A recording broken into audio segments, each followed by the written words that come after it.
My kid randomly decided that he didn't want to feed himself anymore. Let's talk about how we can still use responsive feeding principles as a caregiver feeding a child. The premise behind responsive feeding is just being in tune with your child's cues and making sure that we are respecting them appropriately. If my child decides, I don't really want to feed myself anymore, you can do it for me, I can still check in with his cues along the way to determine if he wants a bite of something else, or when he's all done. For example, for lunch earlier, we were eating some leftover spaghetti and some raspberries. I was preloading the spoon and offering it in front of him. He wasn't grabbing it, and again, not really sure why, we're just not into that right now. But he was leaning in, opening his mouth.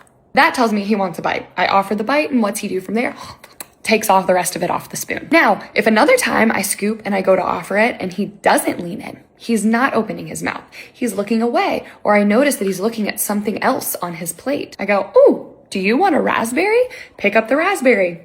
He takes it off and takes that bite. That is still responsive feeding. I know there's a lot of push to make sure that we are allowing kids to self-feed as much as possible, and that's great. It's so important for skill development, for sensory motor skills, for building sensory tolerance on their hands, but sometimes it doesn't always work. That might be because of a child's motor ability, might be because of some sensory stuff going on, or sometimes your kid just might be going through a phase where they're just not really into it and they want you to do the work. You can still use the principles of responsive feeding in these situations. Hope this helps.